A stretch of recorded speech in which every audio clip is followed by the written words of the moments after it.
Hello बच्चों, let us read the question and the question is the equivalent capacitance between point A and B is। तो हमें इस circuit में A और B के across equivalence capacitance find करते हैं। तो चलिए सबसे पहले हम थोड़ा सा सर्किट को रिकंस्ट्रक्ट करते हैं। तो ये अगर A जंक्शन है तो ये भी A होगा, ठीक है। यहाँ पर ये पॉइंट को यहाँ पर जंक्शन जा रहा है तो इसे कोई नया पॉइंट D दे देते हैं। यहाँ एक और जंक्शन क्रिएट हो रहा है तो ये हो गया हमारा नया जंक्शन E। अब अगर बी वायर को देखें तो ये पॉइंट भी बी है, ये पॉइंट भी बी है और ये पॉइंट भी बी है, करेक्ट। और ये पॉइंट हमारा ए है तो ये भी ए ही होगा, है ना। तो देखिए सबसे पहले हम देखते हैं कि एक वायर जो ए से एक कैपेसिटेंस को डी से और डी को बी से कनेक्ट कर रहा है। तो मैं एक रिकंस्ट्रक्ट करूं, है ना। ये जंक्शन हमारा ए जिसमें एक कैपेसिटर सी है, इसको डी से और डी को बी से एक कैपेसिटर के थ्रू कनेक्ट किया गया है। अब अगर दूसरी तरफ देखें तो एक और कैपेसिटर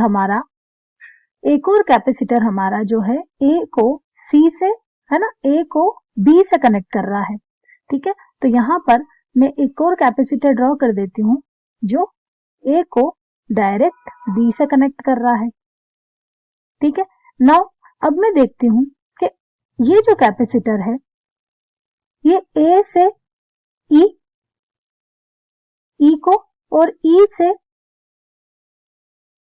बी को कनेक्ट कर रहा है। तो मैं यहां पर एक और बना देती हूं, ए से एक कैपेसिटर को ई से कनेक्ट करते हैं और ई से एक और कैपेसिटर को बी से कनेक्ट कर देते हैं। अब एक और कैपेसिटर देखिए, यहां पर मुझे ई से डी में एक कैपेसिटर अटैच दिखाई दे रहा है। ये देखिए ई से डी में भी मेरे पास एक कैपेसिटर दिखाई दे रहा है। तो मैं यहां पर ई से डी में, इसे डी में यहां लिख देती हूँ, ई से डी में मुझे एक कैपेसिटर अटैच कर देना है, ठीक है। तो ये हमारा इक्विवेलेंट सर्किट दिखाई दिया। अब अगर आप हाईलाइट करें इस ए से बी को, इस लूप को अगर आप हाईलाइट करें और इसे एक बार और रिकंस्ट्रक्ट करें तो हम देखेंगे कि यहाँ ए से डी और डी से बी। तो मैं यहाँ पर एक जिस पॉइंट ले लेती हूँ, ए से डी और डी से बी, इस तरह से बना दिया, ठीक है। दूसरी तरफ ए से ई और ई से बी, तो यहां से ए से ई नाम दे देते हैं एंड ई से बी। और यहाँ जो है डी से ई, सो डी से ई यहाँ पर एक कैपेसिटेंस हो गया। तो व्हीटस्टोन ब्रिज के अक्रॉस हम क्या कह सकते हैं कि इस कैपेसिटर के अक्रॉस कोई करंट फ्लो नहीं होगा। सो डी टू ई में हमारा सर्किट जो है वो क्या हुआ, ठीक है, डिस्कनेक्टेड हो गया। तो अब आप देखेंगे कि अगर हम इस सर्किट को फाइनल सर्किट से शो करें तो देखिए अब हम लिख लेते हैं कि इसका कैपेसिटेंस क्या है, सी। इसका कैपेसिटेंस का इक्विवेलेंस का कैपेसिटेंस फाइंड करते हैं। Let us equivalence capacitance is C Q. और थर्ड जो है इसका इक्विवेलेंस कैपेसिटेंस हम फाइंड कर लेते हैं C3। तो सबसे पहले जो अब की कॉन्सेप्ट हम डेवलप करेंगे वो होगा when C are connected in series।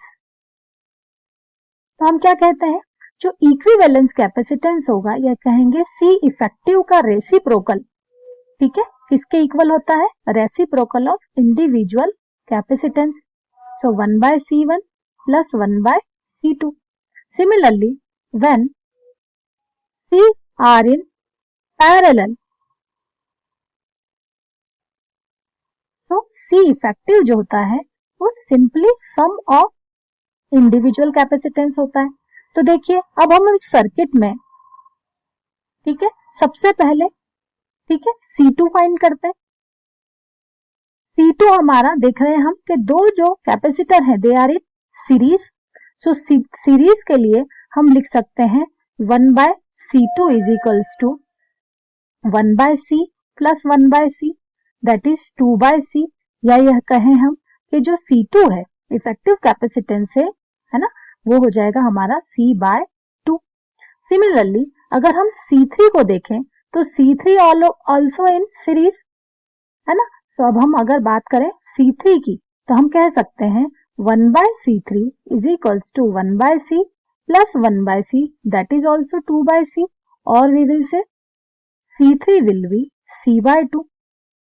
अब हम बात करें C, C2 and C3 की, तो C, C2 and C3 are in series, तो हम लिखेंगे C, C2 and C3 are in parallel combination.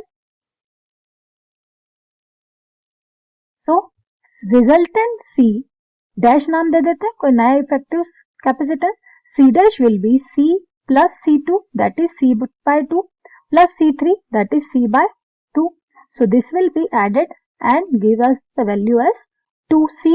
So resultant or equivalent capacitance of this circuit will become 2C. So the option match with our answer is D, option 2C.